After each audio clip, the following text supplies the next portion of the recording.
ubwo rero duhujwe n'iki gitaramo giherekeza uyu muvandimwe inshuti yacu Drosera mbere yuko dukomeza tumusabira tuyoborwa n'ijambo ry'Imana ndagira ngo umwe mu babiteguriwe ajye imbere atubwire ubuzima bwe maze tumusabire tumuzi tuzi n'icyo tumusabira.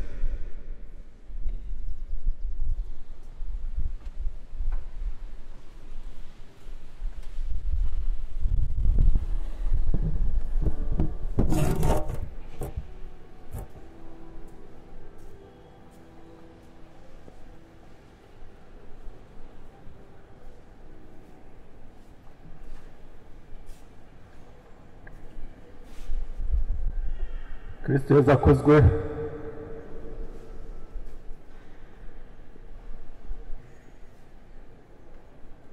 agira ngo mbanze nihanganishe umuryango wo kubura umuvandimwe wacu wo kubura mushiki wacu wo kubura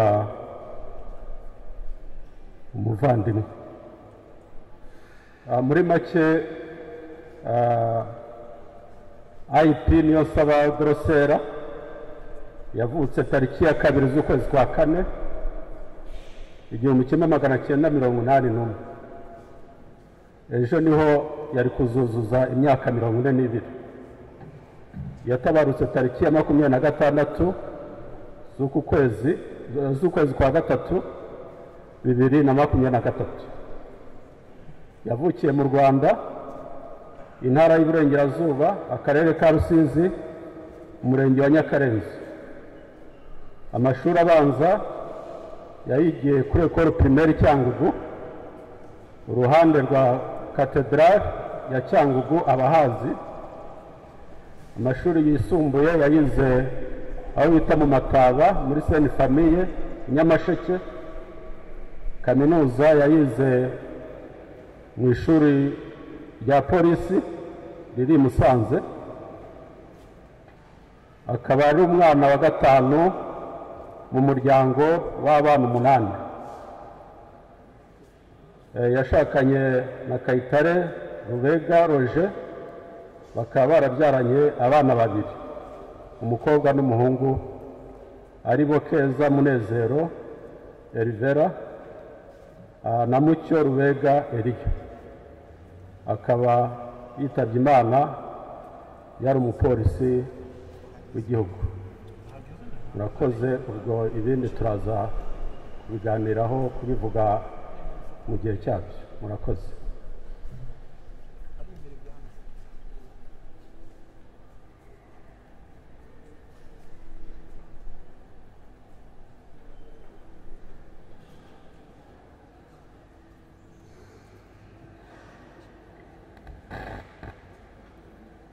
Tuzi ko rimwe na rimwe isengesho ryacu ritakirwa neza bitewe n'ubusembwa twarivuganye. Tubanze rero dutazure muri twebwe inzitizi zose zabuza iri sengesho ryacu kwakirwa n'Imana. Nemereye imbere y'Imana ishobora byose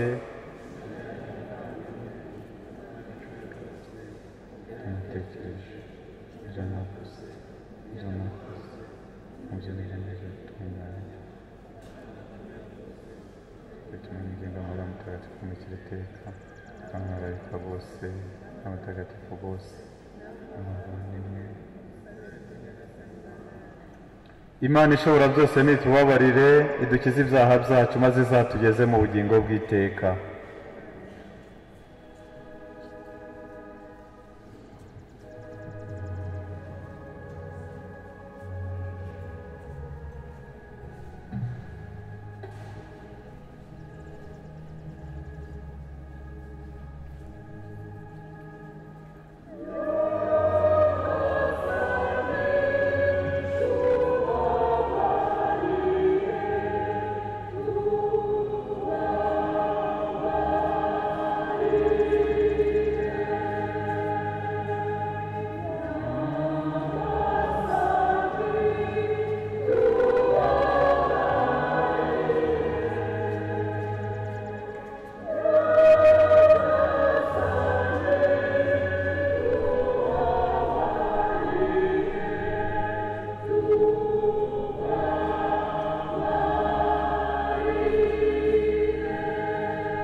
Nyagasani Yezu nabane na hamwe.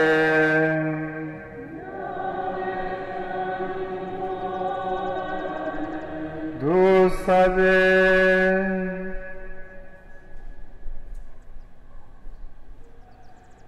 Nyagasani Mana yacu, wowe urangwa n'impuhwe kandi ugakunda kubabarira, turagutakambira twiyoroheje dusabira umuyoboke wawe Niyonsaba Drosera wategetse kuva muri iyi si ngo azi iwawe. Ubwo yakwizeye kandi akakwemera, muhe kugera iwawe ari naho iwacu nyakuri, maze agire ihirwe mu byishimo bidashira.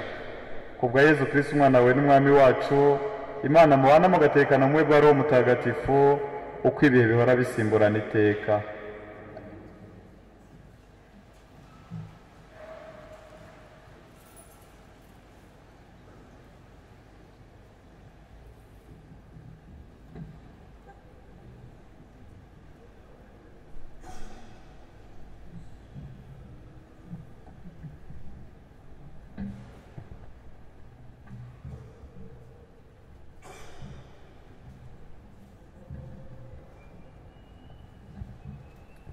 Isomo ryo mu gitabo cy'ubuhanga. Nyamara intungane nubwo yapfa ikenyutse izanezerwa, kuko ubukambwe bushimwa atari ugusaza cyane, ntibunagereranywe n'ubwinshi bw'imyaka. Ubuhanga ntiburindira ko imvi zimera, ubuzima buzira amakemwa nibwo bukambwe bukwiye.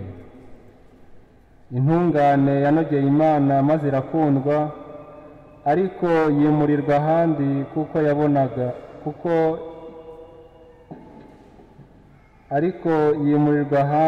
kuko yabanaga n'abanyabyaha. Yabavanywemo kugira ngo ikibi kitayiyobya ibitekerezo cyangwa kikaba cyagusha umutima wayo. Ni koko uburindagize bw'ikibi buzimangatanya icyiza, n'inkubiri y'irari ikayobya umutima uzira uburyarya. Uwageze ku butungane mu gihe gito aba ashyitse ku busendere bw'imyaka myinshi. Umutima we wanyuze Nyagasani, ari nacyo cyatumye asohoka bwangu mu ndiri y'abagome. Abantu barabibonye ariko ntibabyumva, ntibacengera mu mitima yabo ngo bazirikane ko ineza n'imbabazi bihabwa abatowe, kandi ko Nyagasani agirira impuhwe abatagatifu be. Urupfu rw'intungane rucira abagome urubanza,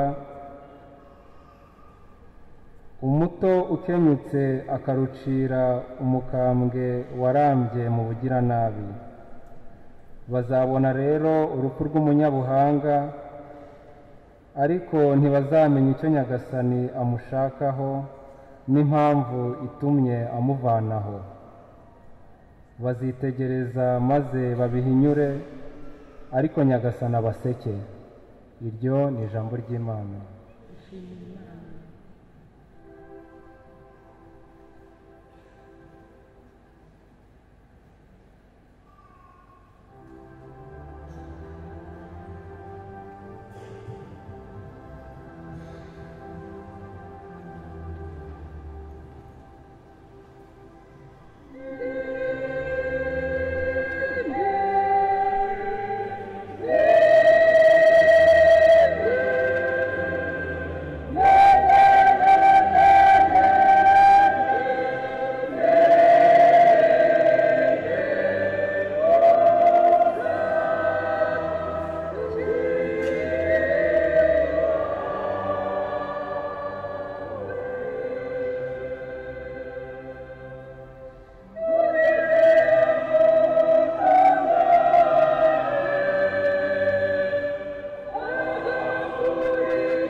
Nyagasani Yesu nabane na hamwe.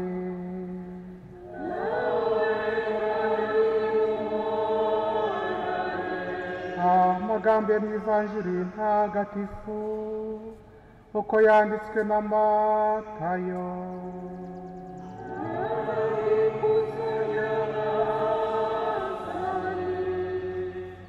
Igihe umwana w'umuntu azaza yuje ikuzo, ashagawe n'abamarayika bose, ubwo azicara ku ntebe ye y'ikuzo, ibihugu byose bizakoranyirizwe imbere ye, maze azatandukanye abantu kuko umushumba asobanura intama n'ihene.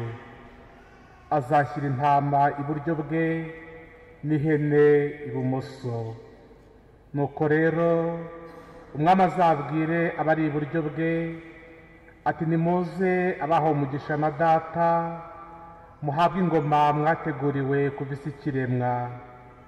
Kuko nashonje mukamfungurira, nagize inyota mumpa icyo kunywa, naje ndi umugenzi murancumbikira, nari nambaye ubusa muranyambika, nari ndwaye muransura, nari imbohe muza kundeba. Nuko intungane zizamusubize ziti Nyagasani, twakubonye ryari ushonje maze turagufungurira, ufite inyota tuguha icyunywa, uri umugenzi turagucumbikira, wambaye ubusa turakwambika, urwaye cyangwa se uri imbohe tuza kukureba. Nuko umwami azabasubize, ndababwira ukuri, ibyo mwagiriye umwe muri abavandimwe banjye baciye bugufi ninjye mwabaga mubigiriye. Iyo ni ivanjiri ntagatifu.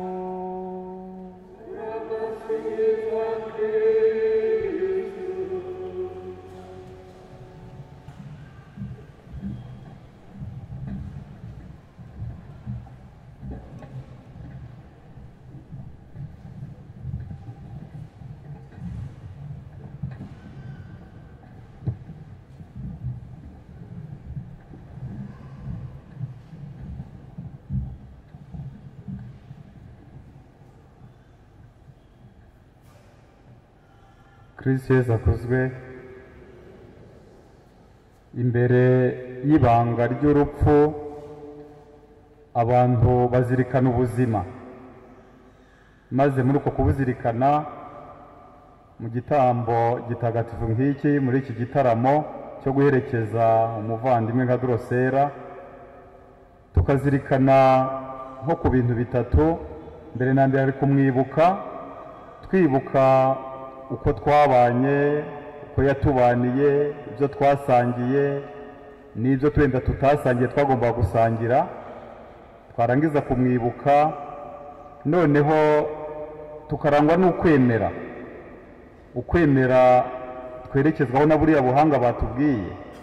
Ubuhanga, umuntu w'umuhanga kuri ino si twavuga ko ari umuntu uba ku isi azirikana ko atari uw'isi. Ubwo nibwo buhanga. Ibindi byose twiga tukaminuzamo bishobora gutuma nanjye vuga ngo turindagira. Ubuhanga ni ubwo. Noneho tukemera ko nyuma y'ubu buzima hari ubundi buzima.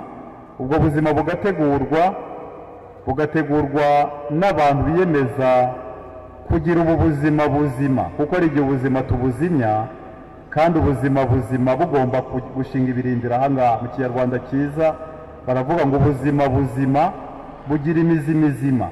Imizi mizima rero ni nka biriya bikorwa twumvise by'urukundo byagombye kuturanga.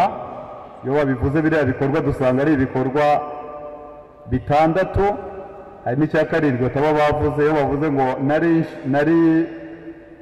nari mfite inzara, nari nshonje, wampaye icyo kurya, nari mfite inyota, wampaye icyo kunywa, nari nambaye ubusa, waranyambitse, nari umugenzi, warancumbikiye, nari ndwaye ndi mu bitaro, wangeze uza kunsura.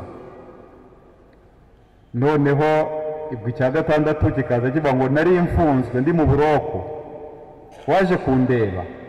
Icya karindwi kitarimo ariko cyari kirimo ni uko banashyiragaho ikintu gituma abantu batekereza ngo ko napfuye waranshyinguye.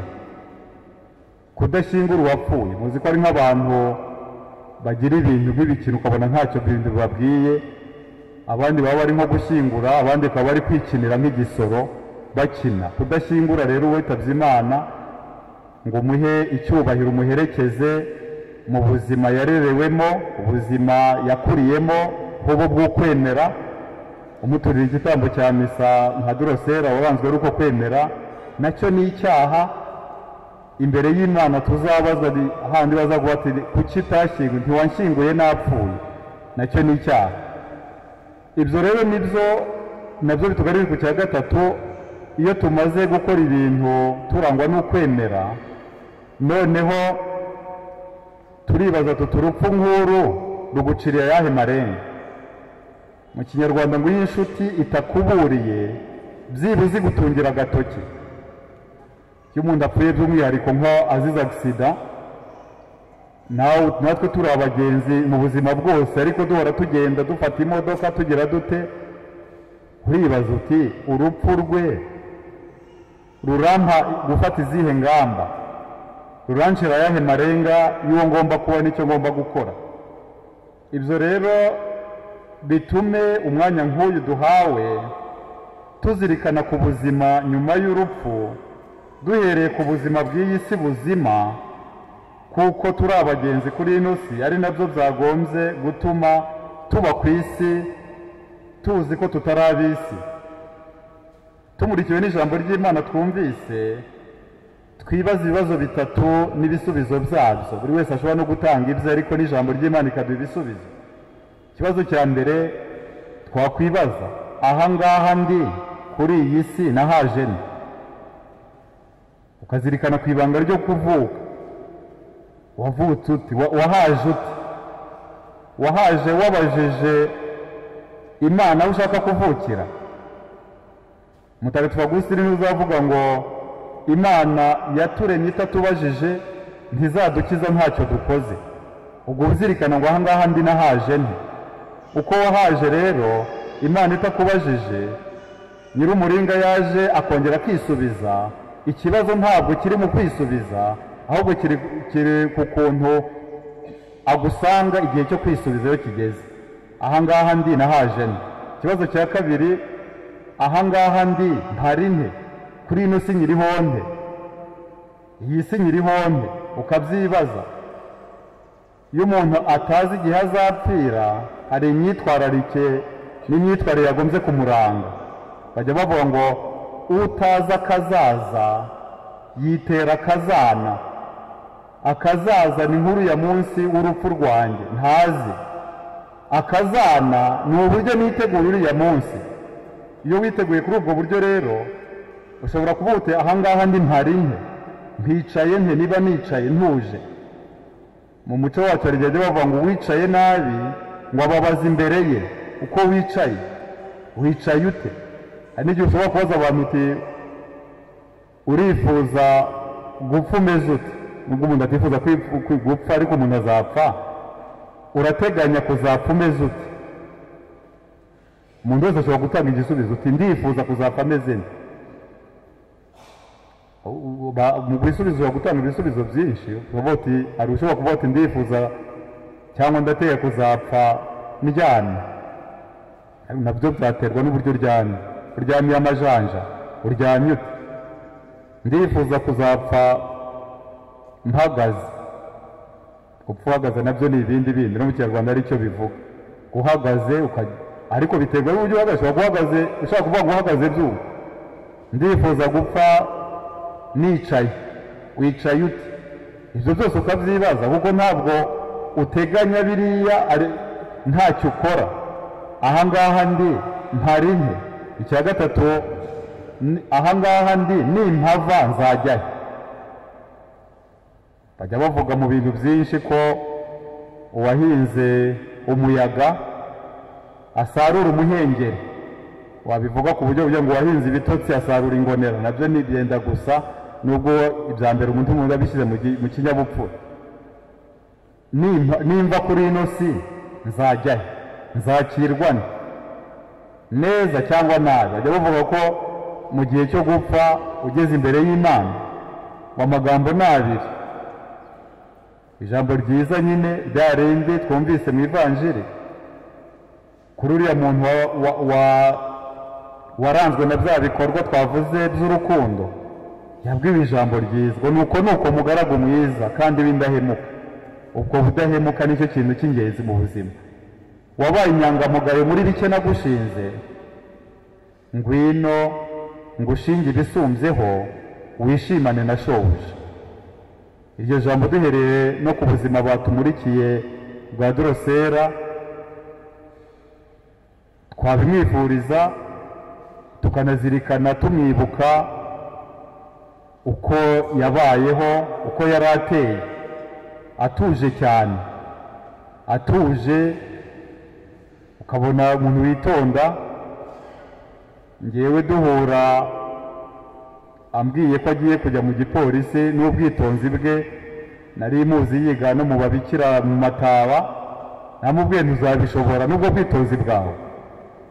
Ntabwo uvuga ko abapolisi batitonda, ahubwo nuko nabonaga asa n'umuntu utuje cyane.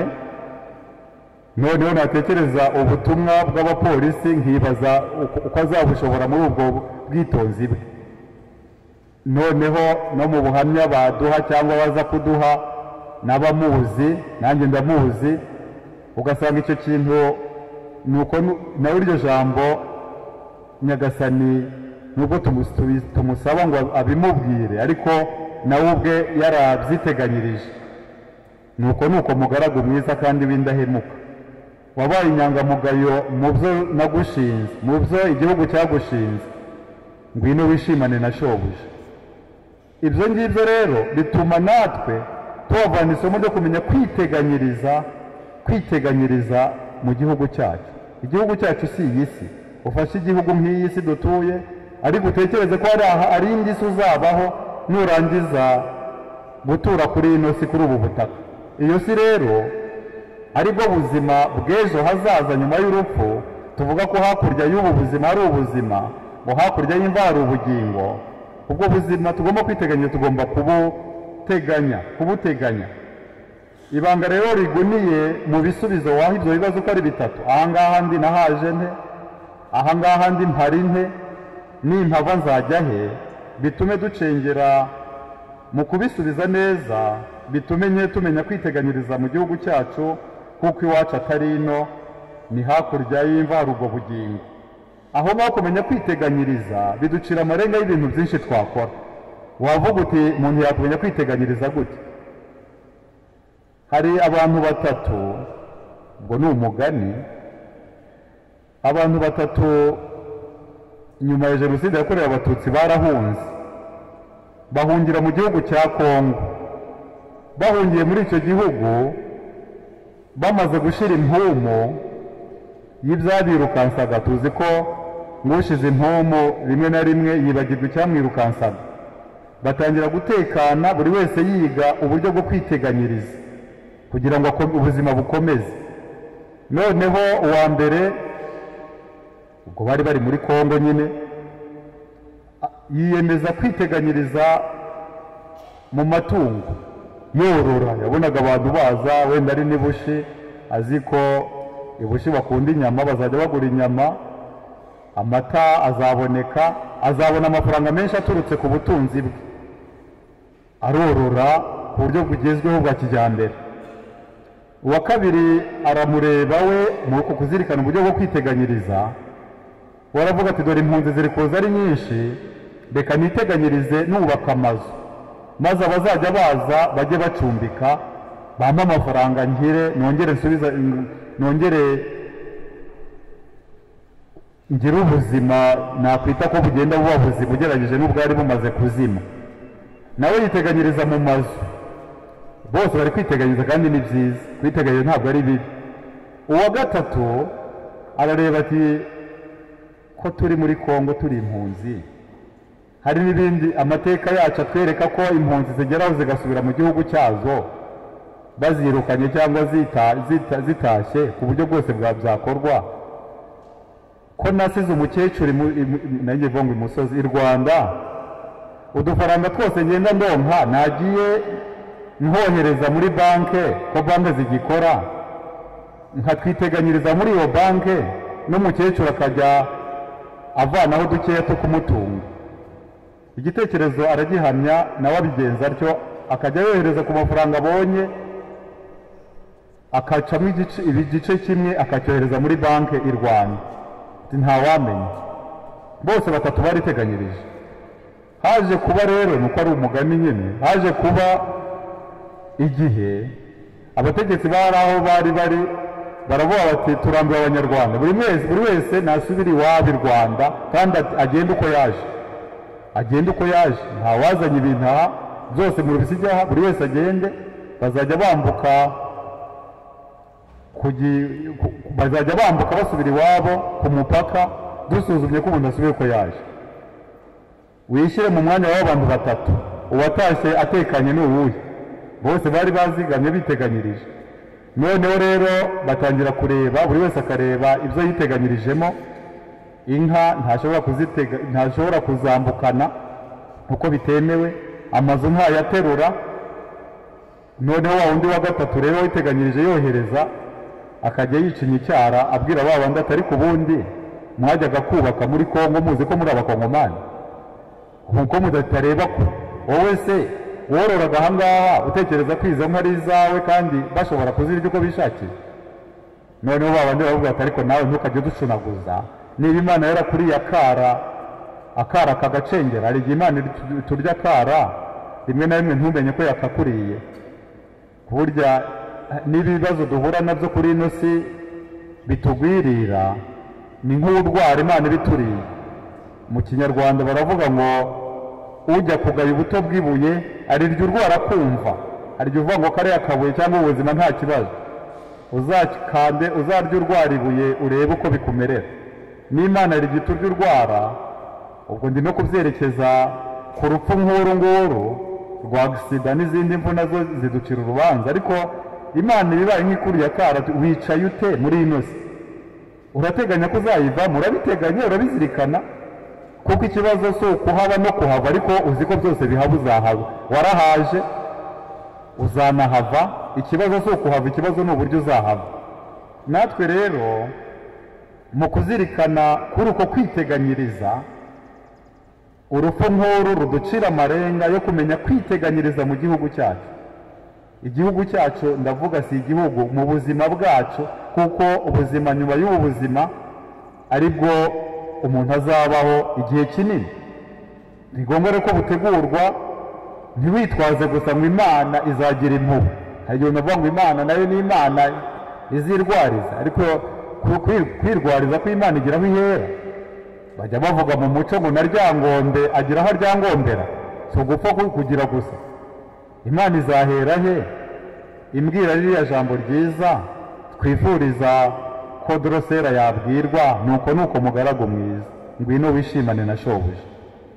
Bavandimwe, gukora neza icyunamo dufata mu mugongo umuryango by'umwihariko wa hafi wapfushije, abantu bafatana mu mugongo muri rusange, byaterwa nyine n'ibisubizo duhaye ibyo bibazo n'ibindi bibazo ushobora kwiyongerera mbere y'urupfu. Iyo tucengera ibanga ry'urupfu, navuga ko byiza kubyumva wahera no gucengera ibanga ry'ubuzima, kuko nabwo butumvikana, ukibaza ibindi bibazo byiyongere kuri bya bindi bitatu nabavugaga. None uribaza uti Imana yandemeye iki? Muri gatigisimu haravuga ngo Imana yaturemeye iki? Bituma hari ikigabanuka mu bubabare wari ufite iyo wibutse ko Imana yakuremeye. Ntabwo ari imyaka, twabyumvise mu gitabo cy'ubuhanga, ntabwo yakuremeye kumara imyaka 40, 50, 100. Ikibazo si imyaka, ikibazo ni icyo umara muri iyo myaka. Igatigisimu ikatuvuga ngo Imana yaturemeye kuyimenya, kuyikunda, kuyikorera, kugira ngo niturangize ubuzima bwacu hano ku isi yaruhaye nk'intizo izatugeze mu bugingo bw'iteka. Twaremewe ubugingo bw'iteka. Imyaka wamara iyo ariyo yose, umuntu unamubajije turifuza kumara imyaka ingahe, wanabura n'igisubizo. Ushobora kuvuga uti ndifuza kumara 100, Imana ikakubwira ati 100 uzaba wararindagiye. Ibyiza ni kujyana utararindagira muri ubu buzima, kandi kurindagira bibaho. Iyo nshinga ntabwo ari Imana yayiremye, iyo nshinga ibaho nyine no mu Kinyarwanda. Nta kujyana hakiri kare. Kiriya gitabo cy'ubuhanga icyo bitubwira, gukenyuka, batubwiye ugukenyuka kw'intungane. Hari ababitekereza gukundi, bavuga ngo gupfa, Abayisiraheli ba mbere gupfa biza bisa n'igihano cy'Imana. Ariko umuntu yapfa nta n'igihano cy'Imana, nta n'ikintu arakora, abantu bakavuga ati bya bintu si byo. Gupfa upfa kuko waremye. Ubuzima no gupfa birajyana, ariko mu kwemera, tuvuga ko turi guherekeza Drosera mu kwemera, twemera ko nyuma y'ubuzima hari undi buzima. Noneho tukabiganisha kuri ya mvugo, hari abahanga b'abamoraliste bavuga ngo gupfa ntawe byigeze byica. Kumva ko abavuze wenda nabi bavuga ngo bavuze nabi, ariko gupfa ntawe byigeze byica, kuko aba yizeye ko ubuzima n'urupfu, urupfu rwa hano ni icyambu umuntu yambuka. twese tuzambuka. aho ikibazo ni icyo tuzambukana. yavuze ngo gupfa ntawe byigeze byica, ndetse mu kwemera bagashimangira mu mvugo nziza bavuga ngo kuva aho Yezu apfiriye ibyo gupfa gipfura ntibikirimo ingorane. nibwo abantu banapfa bahowe Imana. gupfa uri no mu kazi washinzwe n'Imana kuri ino si ntugupfa gipfura. imfura se si iyo ngiye. ubupfura ni ukuvuga ngo wahawe ubutumwa kuri ino si urabusohoza mu murongo wabuguhaye, mu murongo wabuguhaye, kandi ubwo bukaberaho gufasha buri wese. ubwo rero Imana yaturemeye iki? N'icyo gisubizo kubaho kuri ino si imyaka ingahe, yaba mike yaba myinshi, si cyo kibazo. kuyimenya warayimenye, warayikunze, warayikundiye. kuyikundira no gukunda n'abandi, kugira ngo nurangiza iminsi yawe yo kubaho kwawe muri ubu buzima izakugeze mu bundi buzima, bwa bundi butazima. icyo kibazo rero n'igisubizo cyacyo nacyo cyadufasha kurushaho buhoro buhoro gucengera ibanga ry'urupfu. ikindi twakwibaza ubu ngubu, kuki dusabira uwacu witabye Imana? kuki tumusabira? hari ushobora kubihinyura akavuga ngo ubundi se ntiyapfuye, ariko tumusabira kubera iki? ushobora no kureba ukavuga uti Drosera ndamuzi, nzi nahoze mvuga nkomoza kuri ibyo byo kwitonda kwe, nuko yakoraga akazi ke yahawe, uko yitwaye aho yagiye arerwa n'uko yagiye arerwa, uko yitwaye imbere y'inshuti n'abavandimwe n'ababyeyi, ukabiheraho ukavuga uti uriya muntu ni umutagatifu. hari n'imvugo bavugaga ishaka kwereka ibyo ngibyo iyo myumvire, ariko tugomba gukosora. bajyaga bavuga mu Kilatini ngo vox populi vox dei, bashaka kuvuga ngo ibyo abantu bavuga, vox populi ijwi ry'abantu, amagambo bavuga ku muntu, vox dei la voix, ijwi ni ryo jwi ry'Imana. buri gihe ntabwo ari byo, kuko twebwe dushobora kuvuga muri rusange ngo ubutagatifu mu maso y'abantu iteka ntabwo ari bwo butagatifu mu maso y'Imana. ntabwo buri gihe, niyo mpamvu dusabira uwacu witabye Imana. tumusabira kubera iki? dusabira uwacu witabye Imana mbere na mbere ko twemera ko nyuma y'ubuzima hari ubundi buzima, kandi ubwo buzima bukagerwamo n'umuntu wagendeye mu nzira za nyir'ubuzima waduhaye ubuzima, ariko kandi tukemera ko muri kamere muntu twambaye turi abanyantege nke. twese turi abanyantege nke. ibyaha kuko ari byo bibuza umuntu gusanga Imana mu byishimo, ibyo byaha turabikora. ushobora kudakora ibyaha, ndagiye kuvuga ngo bikomeye, bya byaha kenshi hari igihe umuntu yisuzuma ukavuga ngo n'abicuza, nko muri Kiliziya Gatolika abicuza barimo, hari igihe wicuza uti ukajya ureba amategeko y'Imana, ukareba amategeko ya Kiliziya, ukareba iki, ukajya uvuga noneho ukajya uvivura ngo siniba, kwiba siniba, sindoga, singirane, ukaza gusanga wa mugani ntacyo nakora. akakubaza uti niba utiba se ukora iki? ngo nkora iki se kuko niba? ntabwo ikibazo ari icyo, ikibazo si ukwiba. niyo mpamvu iyi vanjiri twumvise bita ngo ivanjiri munsi y'urubanza, batubwiye ngo ni ivanjiri izahera ku bikorwa ibyo wagombaga gukora utakoze. nari nshonje, nari mfite inyota, biriya byose twavuze. ibyo ngibyo ni ibintu rimwe na rimwe udaha agaciro, ibyo bita repeshe domisiyo, ibyo nagomba gukora ntakoze. abo byicuza n'imbarwa rero.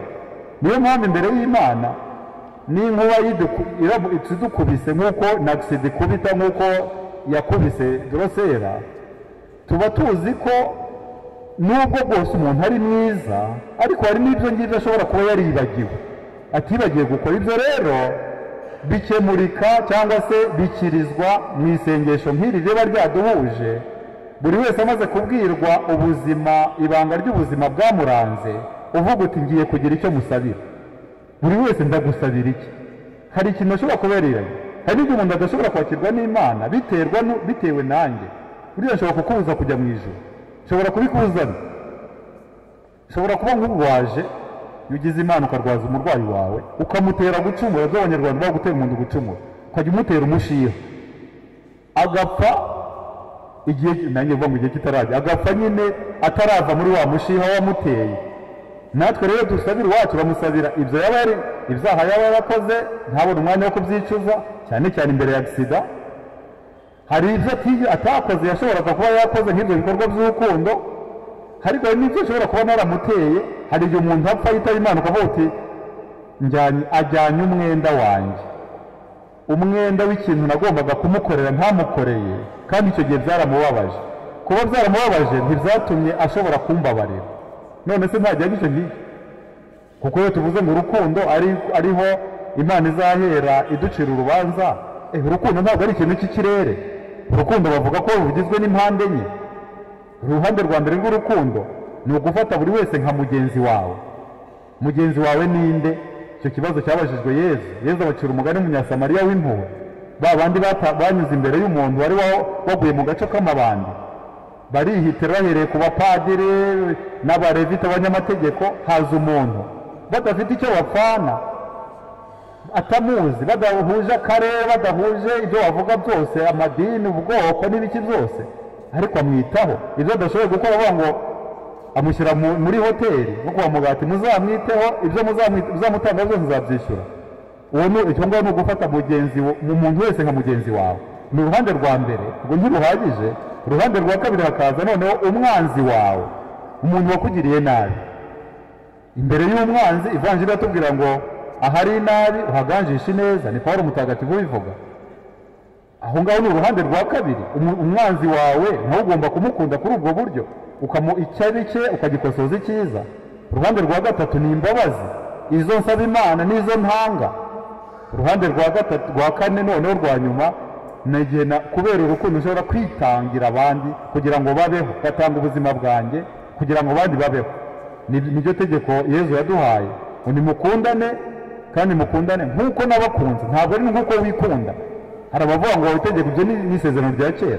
Mukundane nk'uko nabakunze, yadukunze atwitangira. Ubwo nshobora rero kwitangira mugenzi wanjye, ngaba nahaye ubuzima bwanjye kugira ngo abandi babeho, urwo rukundo ruba rurimo.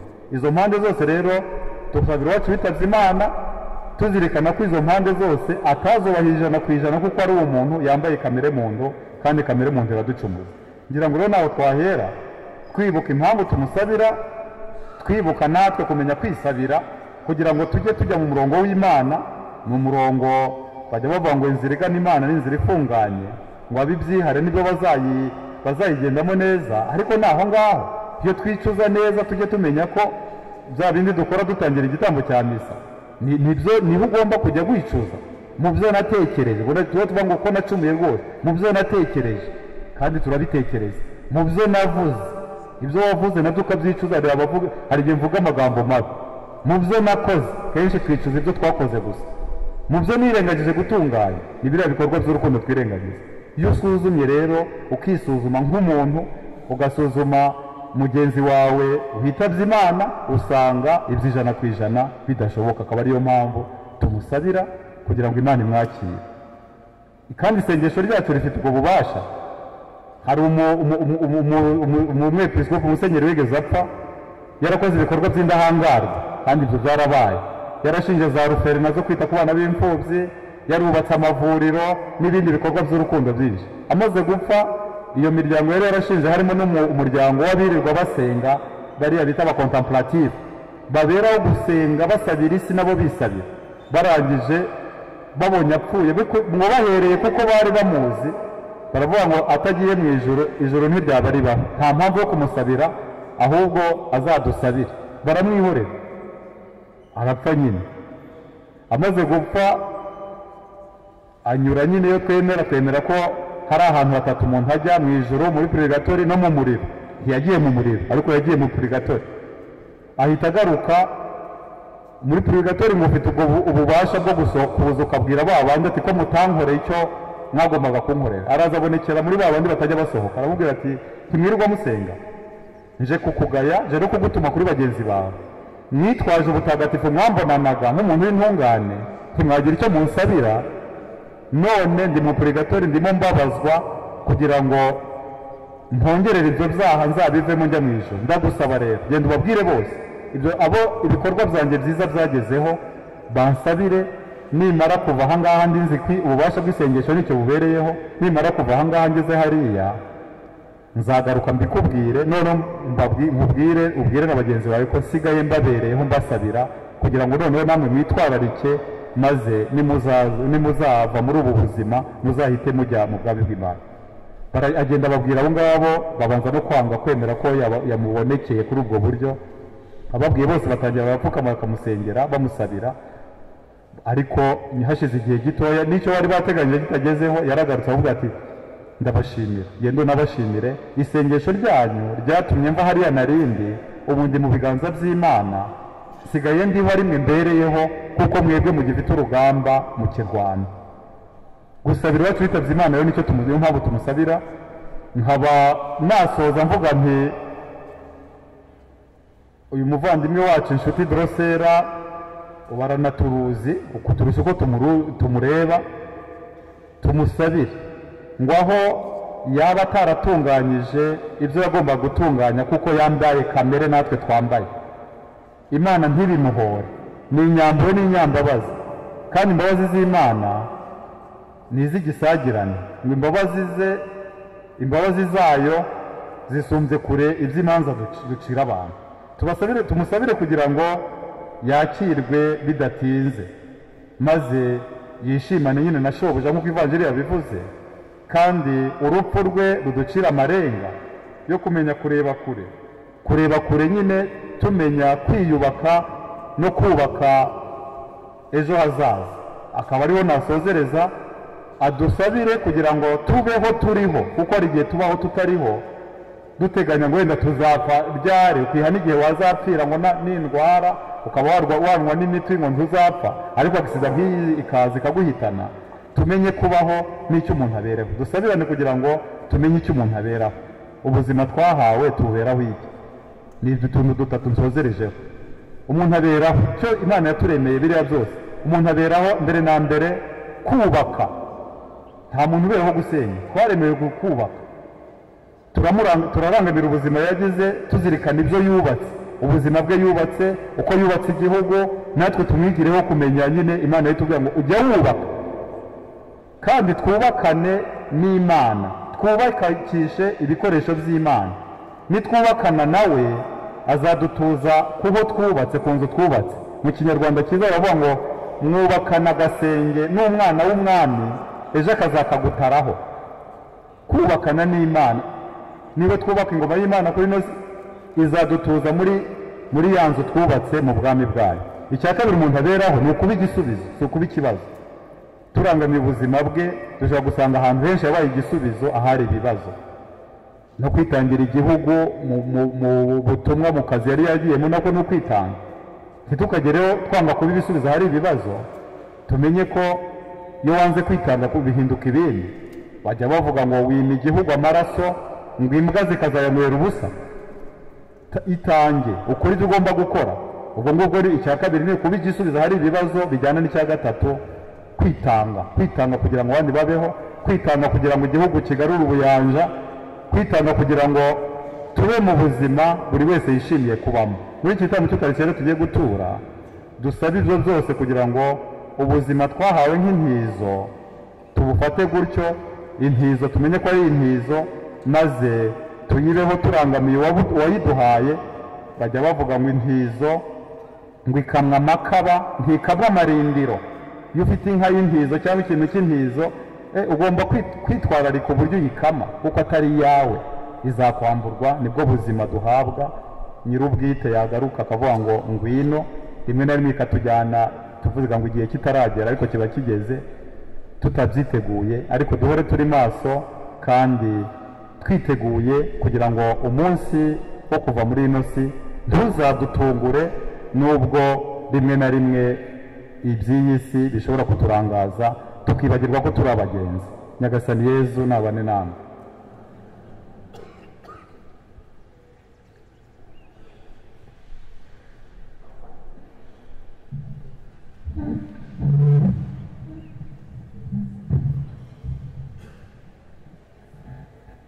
Muhaguruke maze mu masengesho rusange yateguwe dukomeze gusabira Drusera kwakirwa mu bwami bw'Imana, maze namara kwakirwa natwe adusabire aduhakirwe ku Mana, kugira ngo tube ku isi tuzi ko turi abagenzi, urwo rugendo turimo turunoze.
Nyagasani wabatoye akabaha kuyobora imbaga y'Imana, abaha imbaraga zo komeza kwamamaza Kristu muri ibi bihe bitoroshye, tubisaba Imana.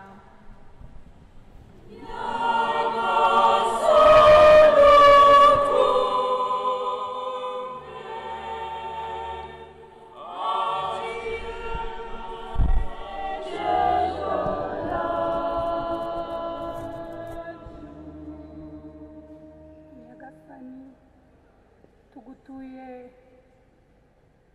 umujakazi wawe Dorosera uvuye ku iyi si, ibyo yakoze nabi Nyagasani ko yaharaniye kuguhamya aho rukomeye, umubabarire kandi uzamugororere ku byiza yakoze. Tugutuye umuryango we, umugabo n'abana, kugira ngo ubakomeze kuko ari wowe kiramiro.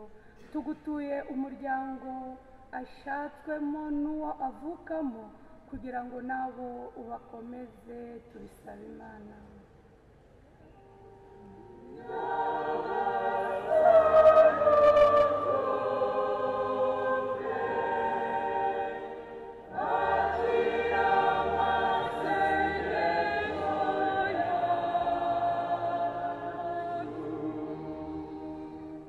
Nyagasani, tugutuye u Rwanda n'umuyobozi warwo, kugira ngo ujye umuha ubwenge bwo kuyobora abanyarwanda mu mahoro ndetse no mu guca bugufi. Nyagasani, reka ngo uture inzego z'umutekano Nyagasani, kugira ngo umuvandimwe Dorosera waranzwe no guca bugufi, kumvira ndetse no gukora inshingano ze, bagenzi be Nyagasani bakora umurimo nk'uwe, ajya babera urugero, ndetse natwe yabanye nawe mu butumwa bwo kwamamaza urukundo rw'Imana. Nyagasani, ujye uduha kugira ngo dutere ikirenge mu cye, utwumve Nyagasani.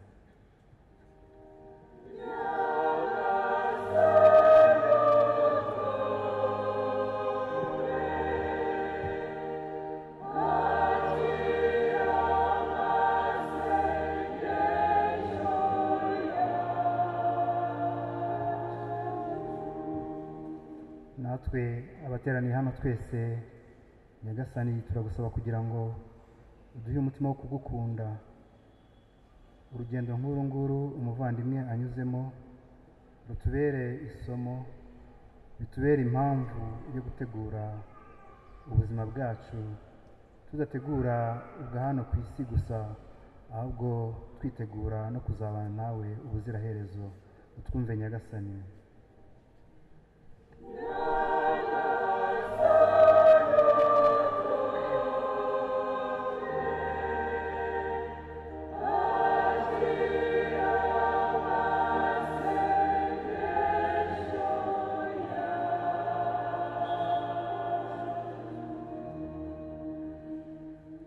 Dusabe.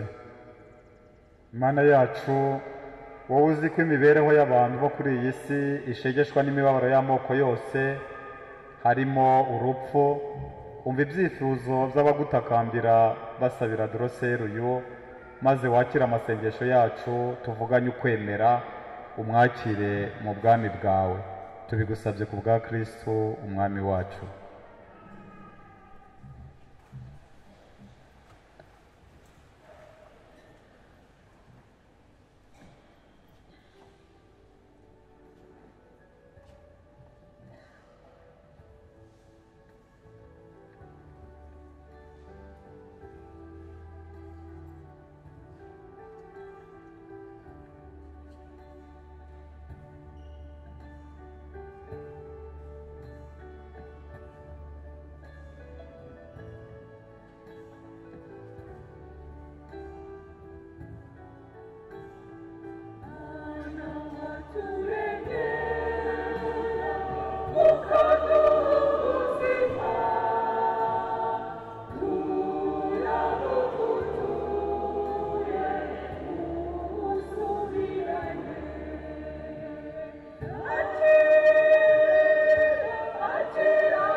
bavandimwe dusabe kugira ngo igitambo cyacu kinyure Imana Data umushobora byose. Nyagasani yacu igitambo umuhereje yesu izina ry'ibisingizo n'ikuzo kandi kitugirire akamaro kikajya na kizo yose ntagatifu. Nyagasani Mana yacu turakwinginze ubabarire umuyoboke wawe Drosera duturiye kwitwaraho kuri uyu munsi w'ishyingurwa rye, maze niba kirangwaho ubwandu bw'icyaha cyangwa se ubusembwa bwa kamere muntu, ugirire urukundo rwawe umubabarire kandi umusukure ku bwa Kristo umwami wacu. Nyagasani Yezu n'abane na hamwe.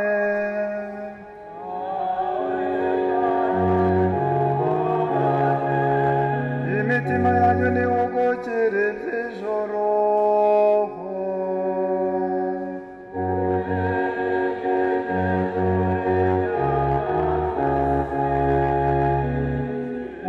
Dushimire Nyagahasa ahane Imana yacu.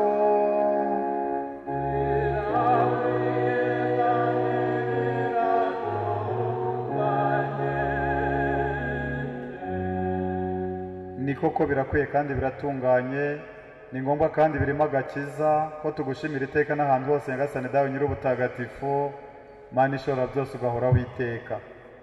Twavutse ku bubasha bwawe Nyagasani kandi tugengwa n'ubushake bwawe. Ni nawe wategetse ko dutura kuri ubu butaka twabumbwemo tukabusubizwamo n'icyaha, ariko twebwe abacunguwe n'urupfu rw'umwana wawe udushishikariza kuzagera mu ikuzo ry'izuka rye. Nicyo gitumye twifatanya n'urugaga rw'abamarayika n'abatagatifu ngo duhanikire icyarimwe igisingizo cy'izina ryawe tuvuga ubudahwema tuti:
Nyagasani Mana yacu, mu isakaramentu ry'Ukaristiya umwana wawe yadusigiye impamba muri uru rugendo turimo.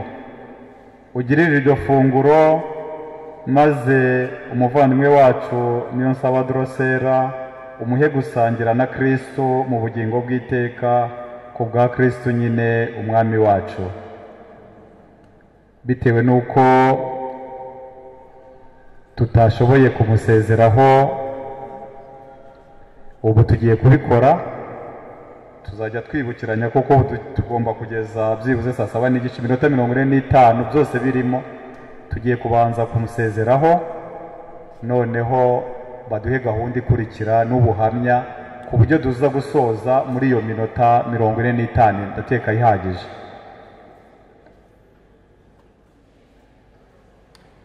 Shinzwe kuyobora nyine naza.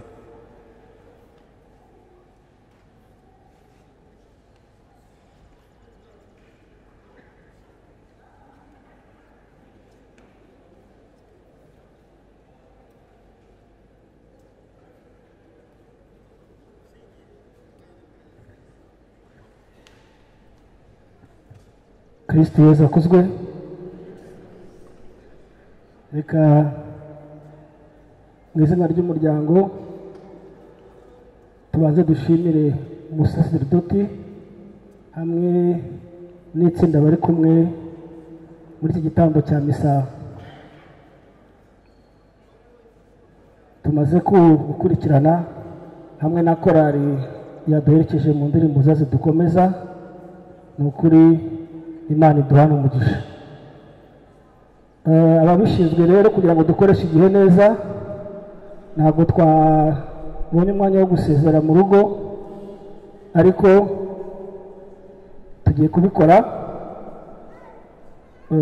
Turamara gusezera umuvandimwe wacu, inshuti yacu, mushiki wacu IP Drosera, hanyuma tujye tugaruka mu byicaro twari twicayemo kugira ngo tuze gukurikirana n'indi gahunda. Na cyatuma igihe turimo gusezera korali itaduherekeza mu ndirimbo zikomeza kudufasha. Murakoze.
tugeze mu kindi cyiciro cy'ubuhamya. Ndagira ngo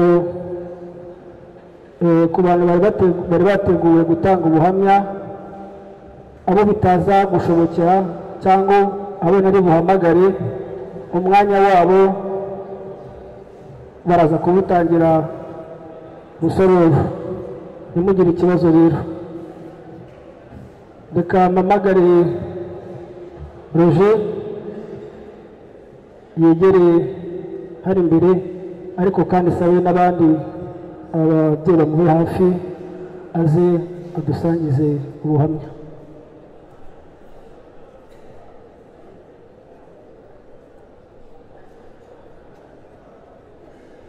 Reka sabe hagira umuntu uza kuza kuba iruhande rwa Roger. Mwiriwe. Kristo yazakozwe.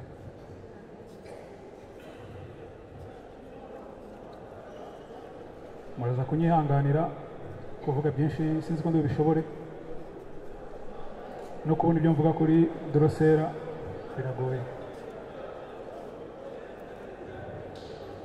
Icyo nshaka kubabwira kuri Dorosera, Dorosera rwari urukundo rugenda, urukundo rutavangiye.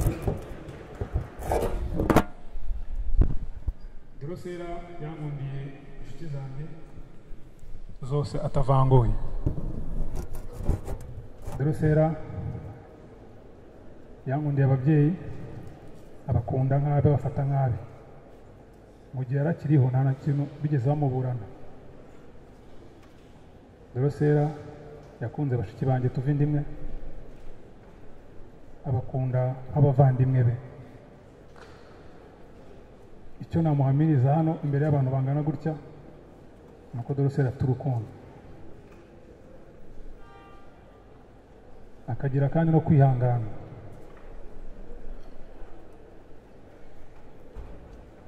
Dorosera akagira n'umurava mu kazi ke. Ndibuka twite bebe wanyu uyu dufite wa nyuma, abantu baramureba bavuga ati wafata konje, avuga atoya ngomba gukora akazi, wenda nzafate konje, hari ibyo nashyize ku murongo. Yarinze agera ku munsi wa nyuma wo kubyara avuye mu kazi. Ni bake cyane babishobora. Dorosera kuri njyewe ni intwari, ni intwari yanjye, akaba ni intwari y'umuryango we, akaba ni intwari y'igihugu.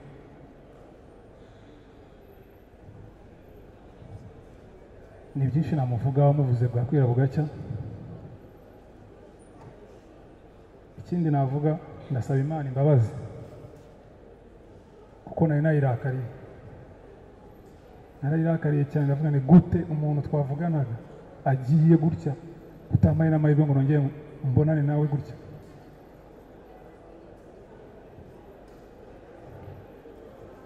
Ikindi kintu cyatumye nayirakarira, ko yakoze impanuka akagwa mu muhanda. Numvaga mu buzima bwawe, numvaga Dorosera atapfa.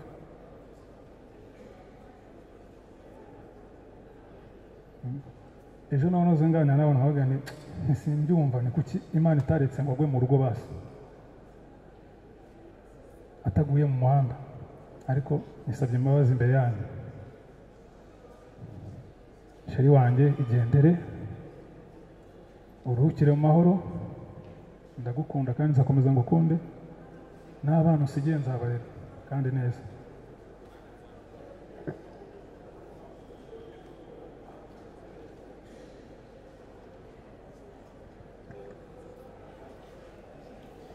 Dukomeze twihanganishe Roger n'umuryango we.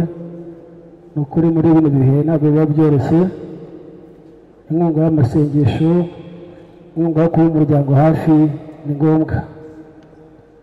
IP Dorosera niyo saba, mushiki wacu, umuvandimwe, yabarizwaga mu miryango myinshi itandukanye, ariko kandi hari ahantu yamaraga igihe kinini, amasaha menshi, aha ndavuga mu kazi. Reka rero no mwanya mpamagare Afansipi Bruce Munyambo aze atugezeho ubutumwa bwagenwe uyu munsi. Afande, umwanya ni uwanyu.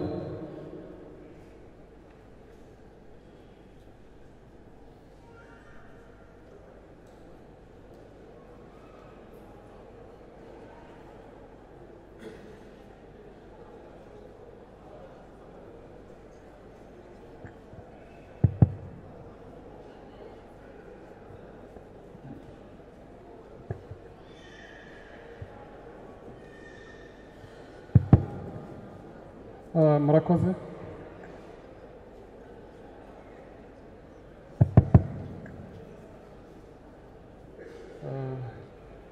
Babyeyi, inshuti, bavandimwe, nitwa Commissioner Bruce Munyambo, hagarariye ubuyobozi bwa Rwanda National Police n'abapolisi muri rusange bakoranaga na nyakwigendera Inspector Dorcella Niyonsaba. Ngiye kubagezaho incamake y'urugendo yakoze muri polisi y'igihugu. Nk'uko babivuze mu myirondoro twari tumufitiye, yavutse itariki 2 mu kwa kane 81, yinjira igipolisi tariki 25 mu kwezi kwa 11 2004, yinjira mu ishuri rya Ishari Police Training School amaze kuzuza ibisabwa no gutsinda interview yo kujya mu gipolisi. Yashoje neza, atsinze course ko byasabwaga, ahabwa ipeti ribanza rya Police Constable, aza kuzamurwa mu ntera urwego rw'abasuzofisiye, abakaprari, arazamuka aba serija. Yaje gukomeza amashuri muri National Police Academy muri 2013, aho yize yabonye impamyabushobozi icyiciro kibanza cya kaminuza muri ibyo bita Police Professional Studies, cyangwa amasomo ahabwa umufisiye wize igipolisi cy'umwuga.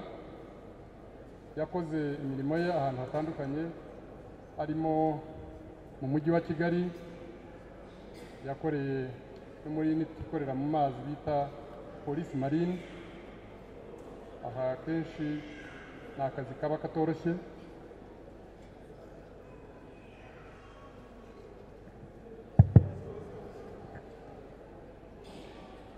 Navugaga ko yakoreye no mu unit bita Marine, Police Marine.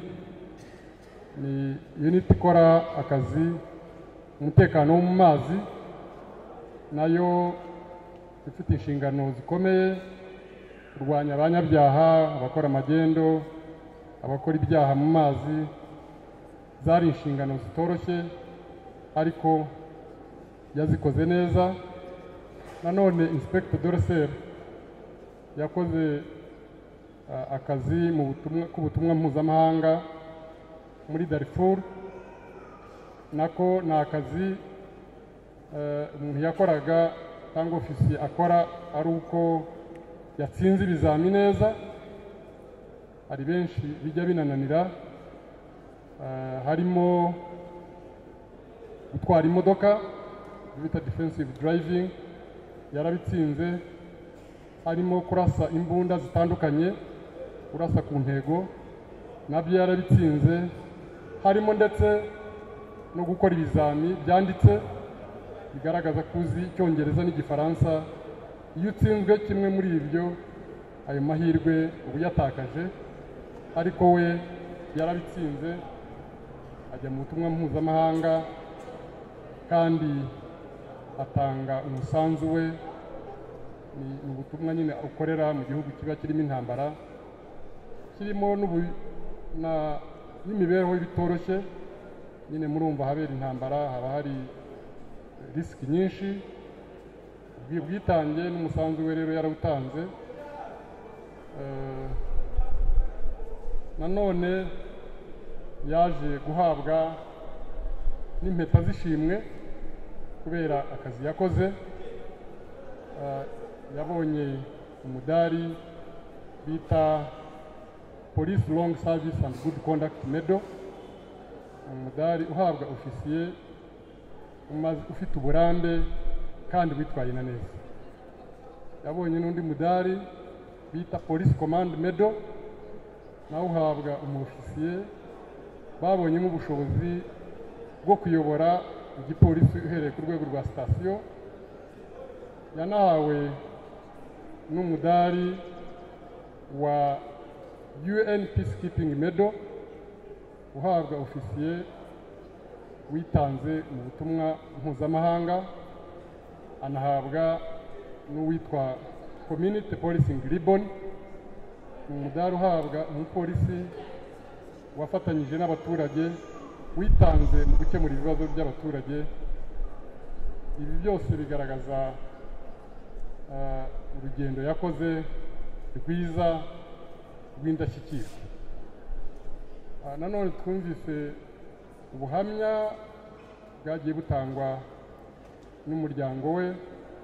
Twumvise ko bitugaragariza ko ubushobozi igipolisi cyamuhaye yabukoresheje neza. Urugero, twumvise ko avuye mu butumwa mpuzamahanga yaguriye inzu mama w'umubyara, arayimusanira, aramwima.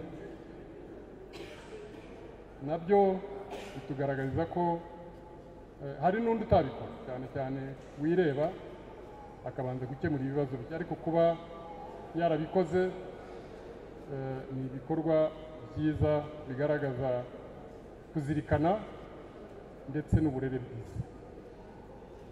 Twanumvise kandi mu buhamya bwe ko yarezwe na mukuru we,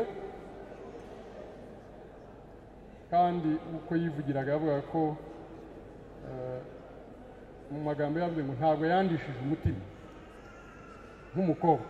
Ni ukuvuga ngo yitwaye neza, arubaha, aba umukobwa mwiza, ndetse nawe ahagiriye ubushobozi ashatse urugo rwe ngo arera umwana wa mukuru we. Ni ukuvuga mu bana babiri yabyaye yashyizeho, yibutse ko mukuru we yamureze nawe amurerera umwana. Ibyo nabyo yabikoreshaga ubushobozi yari afite, ariko n'umutima uzirikana. Nabyo twese twabimwibukira. Rero mu ncamake twavuga ko Rwanda National Police iri mu mabuze b'ibanze, yifatanyije n'umuryango we aho yashatse n'aho avuka, ndetse n'inshuti ze mu gukomeza kwifatanya mu kababaro no kwihanganisha umuryango. Kandi Rwanda National Police irakomeza gukora ibiteganywa n'amategeko, cyane bijyanye na polisi ibibuze izabikora, kandi ikomeze kuba hafi n'umuryango, mukomeze kwihangana. Inspector Dorcel, Imana imuhe iruhuko ridashira.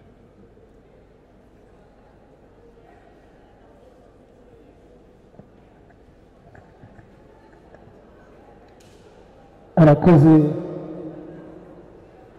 afande Brice Munyambo.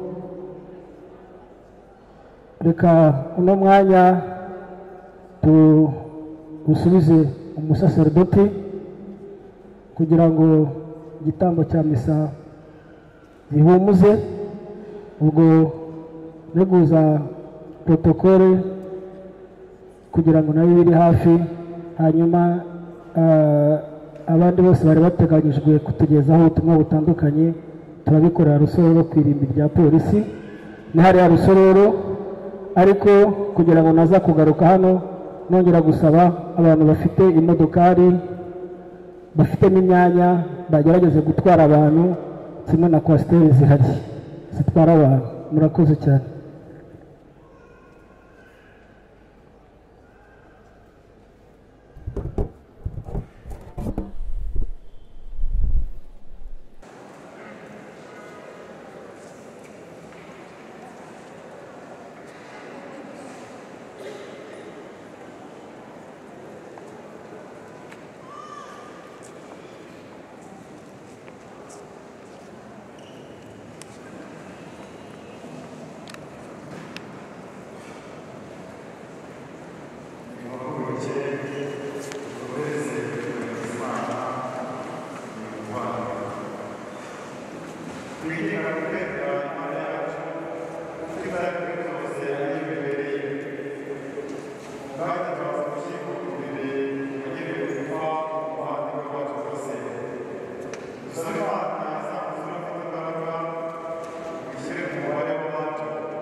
Rosera birasaba aho hari